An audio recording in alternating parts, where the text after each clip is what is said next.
like we all played really well together. Like I still feel like we had like one of the best U16 or U17 teams to ever exist. And to see it all like... For years, the internet has been stuck on one question it just couldn't shake. Do Paige Bueckers and Caitlin Clark actually like each other? Two generational stars, two #1 overall picks, two players who have shaped what women's basketball looks like in this era, one highlight at a time. And yet, whenever they shared the court, a huge part of the audience wasn't just watching the game. They were watching them, searching for any sign of tension, any hint of distance, any moment that might validate what people had been speculating about for years. Then, out of nowhere, Bueckers appeared on a podcast, spoke openly, and revealed something no one was expecting. And the truth? It said a lot more than people initially realized. To understand it, though, you have to go all the way back to the beginning, because most people don't actually realize how far this story goes. Long before the WNBA, before packed arenas, viral clips, endless debates, and fan wars that turned comment sections into chaos, Bueckers and Clark were just teenagers wearing USA basketball jerseys. They shared locker rooms, practiced side by side, and competed together as teammates. At the junior Olympic level, they were part of what Bueckers herself once described as one of the greatest U16 and U17 teams ever assembled in USA basketball history. Think about that for a moment. While the internet spent years building this idea of a quiet rivalry or underlying tension, these two were forming something completely different. A foundation built on familiarity, mutual respect, and a shared understanding of what it takes to compete at the highest level alongside someone just as driven as you are. That part of the story kept getting lost in the noise. Then college arrived, and everything changed. Clark headed to Iowa. Bueckers went to UConn. Suddenly, the two most exciting players in women's college basketball were placed on opposite sides of every conversation. Every bracket prediction, every debate, every who's better poll that dominated social media week after week. And this is where things really started to shift. It wasn't just fans choosing sides anymore. The media fully leaned into the rivalry narrative. Every Iowa versus UConn matchup became a major event. Every milestone was compared. If Clark dropped 40, people immediately looked at how Bueckers responded the next night. Now, if Bueckers led UConn on another dominant run, the immediate question became, what does this mean for Clark? It was constant, and it shaped the culture around them. A sense of rivalry that, in reality, neither player actually felt. For many casual fans, everything came to a head during the 2024 NCAA tournament, when Clark's Iowa Hawkeyes faced Bueckers' UConn Huskies in the Final Four. The entire country tuned in. A record-breaking 14.2 million viewers watched what became the most viewed game in women's basketball history.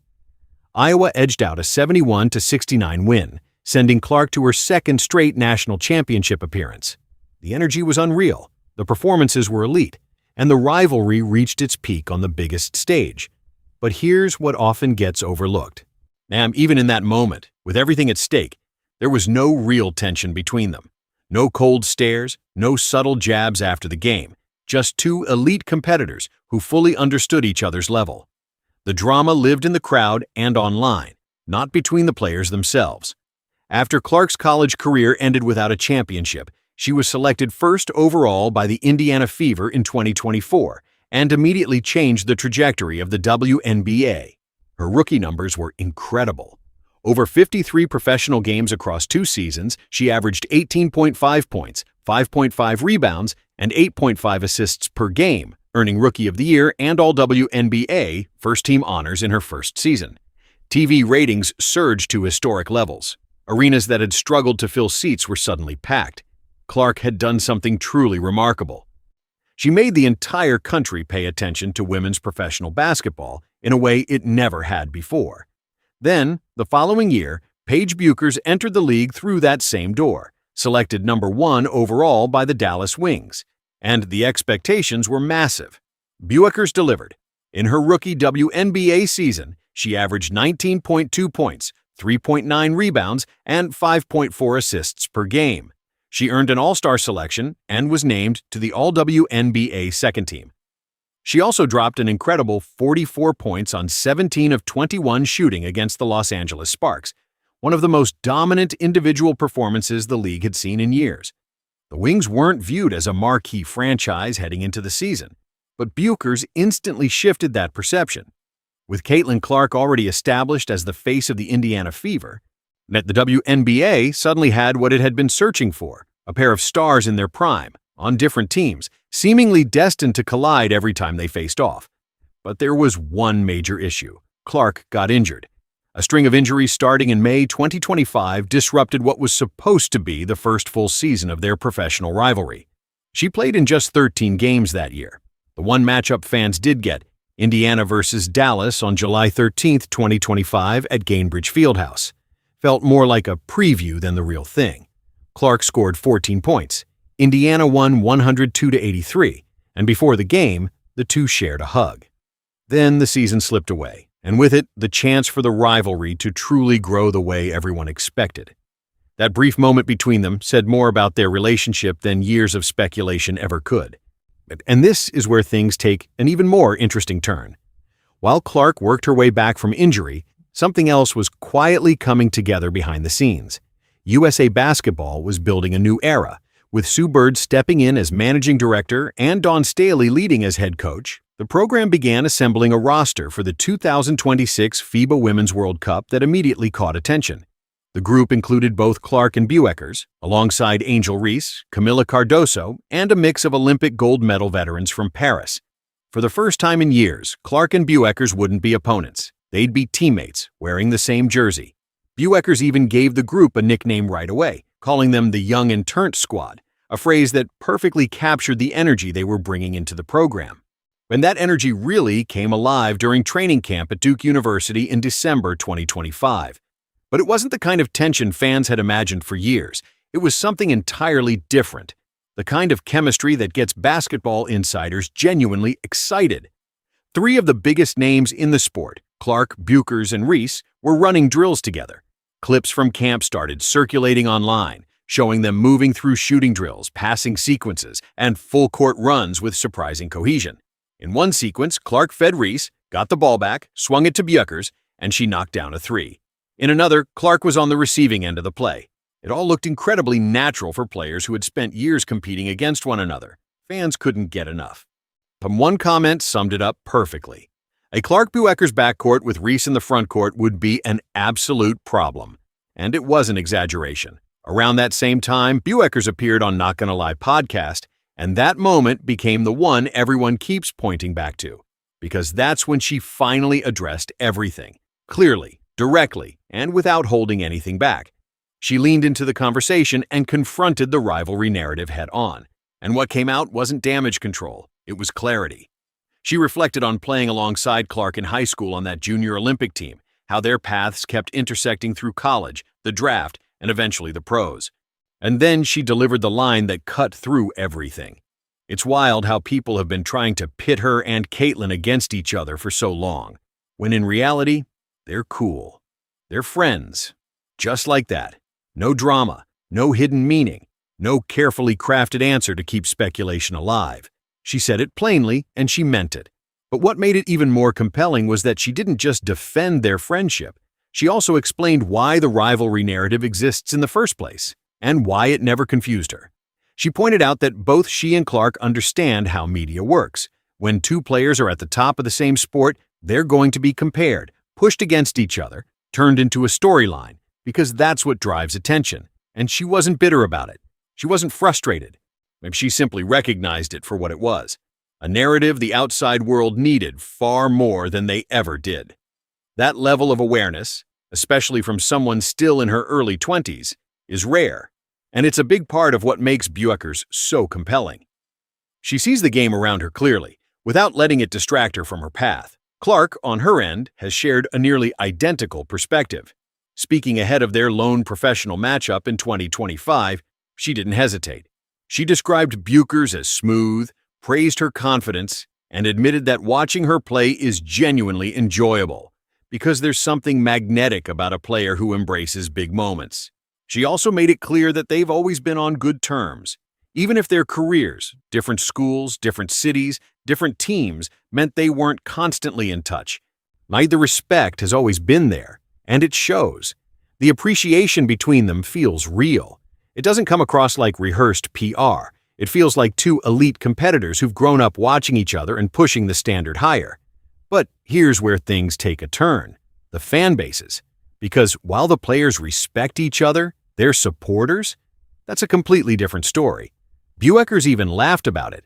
When the idea of them teaming up for Team USA came up, she pointed out the obvious. The Indiana Fever fans and the Dallas Wings fans have made their feelings very clear.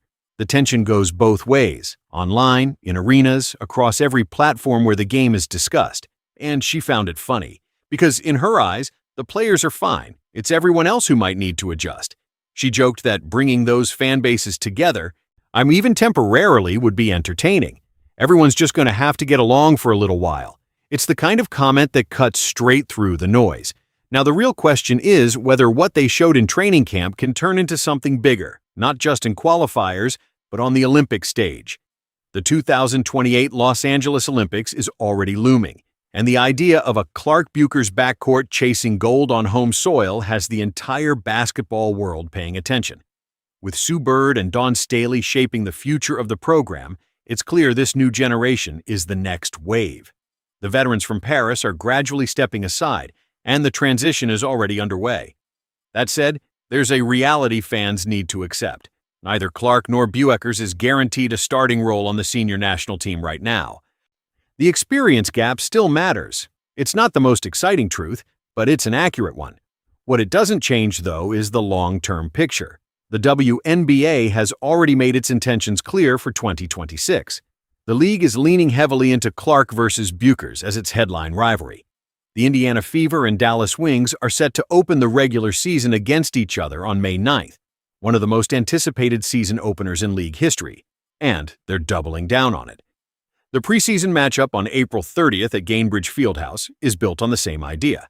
This is a clear shift in how the league is telling its story, moving away from the more chaotic narratives and towards something cleaner, something rooted in basketball itself. Clark versus Bueckers is about the game. Two elite guards matching up in ways that actually translate on the court: shooting range, ball handling, playmaking, late game execution. When they face off, the focus stays where it should, on basketball. And that's exactly what the league needs. What makes it even more fascinating is that we've already seen a preview of the demand.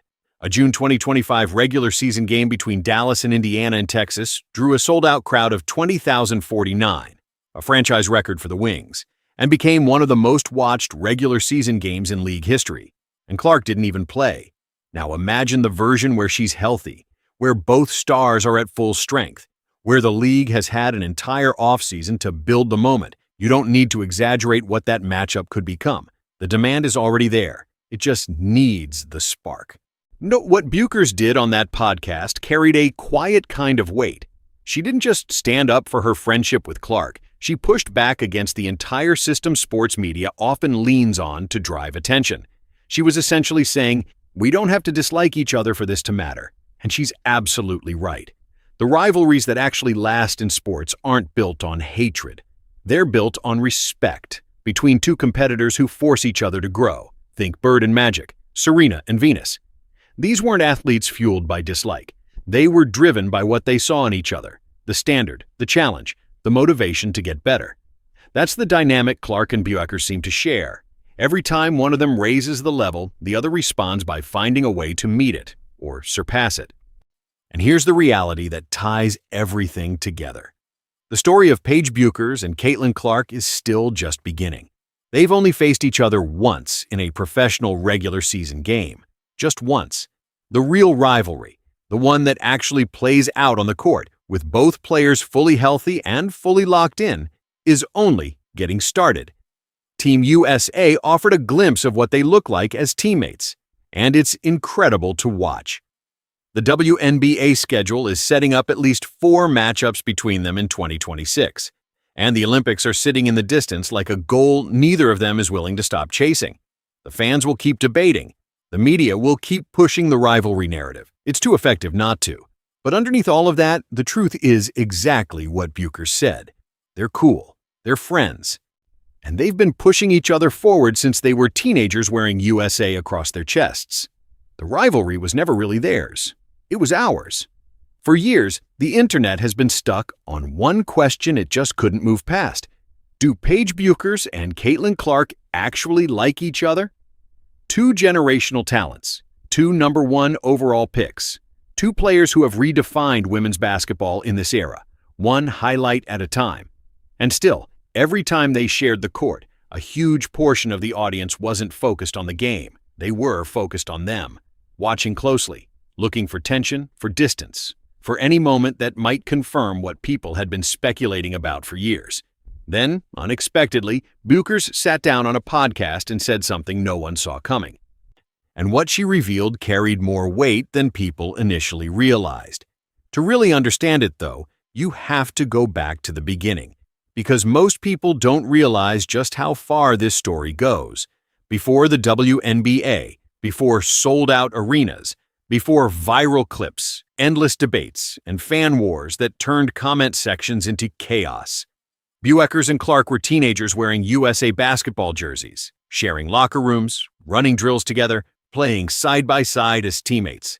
They competed together at the junior Olympic level, part of what Bueckers herself once described as one of the best U16 and U17 teams ever assembled in USA basketball history. Think about that for a second.